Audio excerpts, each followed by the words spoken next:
Hey everyone! Hi! Sorry, this week's video has been a little late. It's because we've been quite busy, really preoccupied with something, or should I rather say someone. We have a puppy! Ta-da! Hi! This is our rescue puppy Ripley, named after Alan Ripley from Alien, obviously. She's been keeping us pretty busy. Yeah, we've only had her for a week and she's a handful.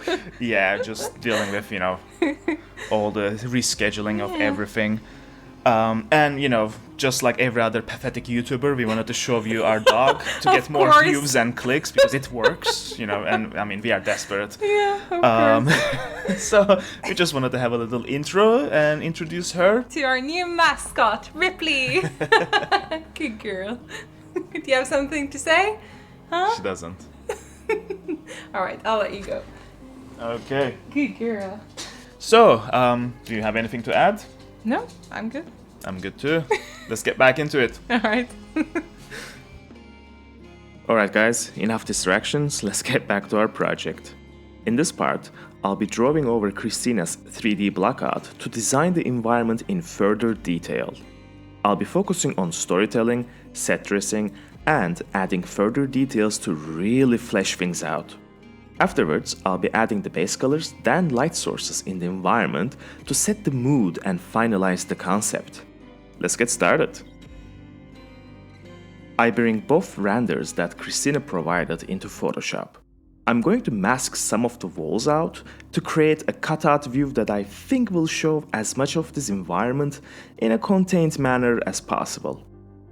At this stage, I realized I should have asked Christina to render these with a perspective grid or something like that, but I can't go back and ask her to do that now, she'll just lose her shit, so I'm going to just draw a rough perspective guide over this myself. I highly suggest you get a render with a perspective grid added on, or draw it yourself as well, because you'll definitely need that moving forward. After my perspective lines are set, I start sketching over. At first, it's all about roughly blocking things in. Don't worry about the small details just yet. We are aiming to populate this place with basic ideas first. Remember to think about the story of this place, how and why each room is used, and what you might find if you were to walk in here. Consider things like how people can walk around, where the light sources might be, and what are the walls and the furniture are made of. This is where the references you've gathered earlier are going to come into play. Also, remember to check on your floor plan sketch as well. Make sure you haven't forgotten any of the ideas you've came up with at that stage. Once I'm happy with the sketch stage, I knock back the opacity on that layer, then start drawing my final line art on a new layer. This stage is a bit more tedious. I try to solve all the problems in the rough sketch, so I can really focus on the line quality and clarity. Remember to zoom out and check the readability of your lines. There's going to be a lot going on in this environment, so we don't want the information to be muddled.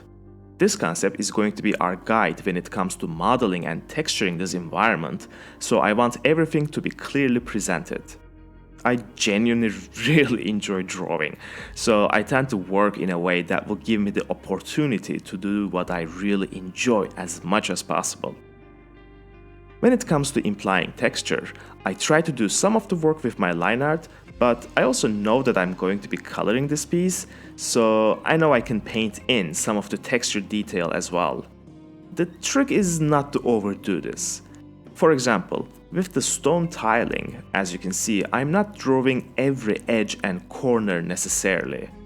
That would create an image that's too busy and distracting. All you have to do is just imply the texture here and there, and let the gaps be filled by the imagination.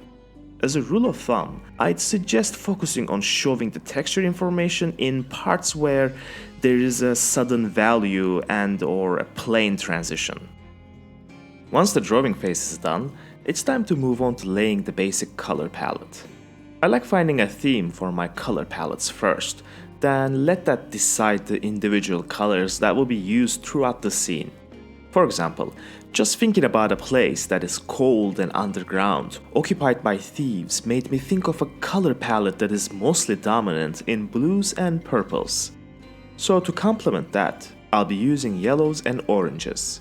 Christina and I also wanted the insignia of this guild, which will be presented on a banner in this space to fit the overall color scheme.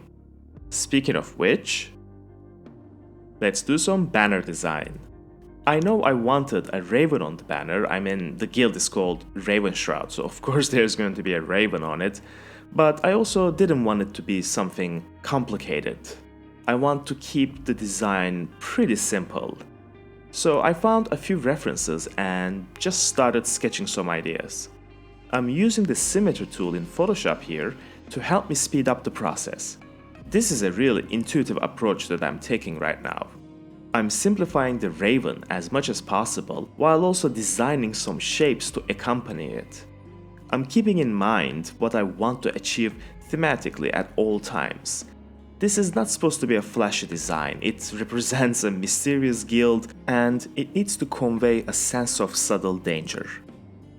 After Christina and I talked about my ideas, we decided to mix and match some elements and came up with our final design. I quickly blocked in some colors and now it's time to clean it up and make the final adjustments. Once it's done, I'll be dropping it into the environment and get back to painting. Once I have the base colors down, I start introducing light sources. Like I mentioned before, I want some warm colors to contrast the overall cool colors. The color I'm using for multiply layer to create the shadows is a desaturated blue-purple. This will relatively give the impression that the light areas are warmer. But I want to reinforce this idea, so I'll show you a trick that I use to achieve this. Once I'm done with painting in my light sources, I hold down the Command key. For you PC users, I think this will be Control, and click on the layer mask. This creates a selection of that layer mask. With the selection active, I create a new solid color layer. I set the color to an orangey yellow. Because of the layer mask, this is being applied to the shadow areas, but we want it the other way around. So, select the layer mask and then hit Command I. For you PC users, this should be Control I.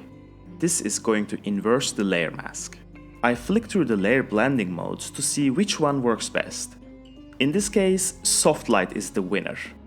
Feel free to adjust the color or the opacity flow settings to figure out what works best. Also, just because you are in the painting stage doesn't mean you can't make any more changes. I tend to keep my layers separate most of the time when I'm working, so it's not a big hassle if I need to make any changes later on. In this case, I felt like the treasury needed a little more love and attention. The rest is just painting and painting until you are happy with the result or you run out of time, whichever comes first. Alright, here's the final piece of concept art for our environment. You can see how easy it can be to present a lot of information about a big environment with a cutout drawing like this. Since we have the early 3D blockout ready, we can always change the angle or zoom in on any specific area and create more variations if we needed to. In this case though, I think we have all the information we need to move to the next stage.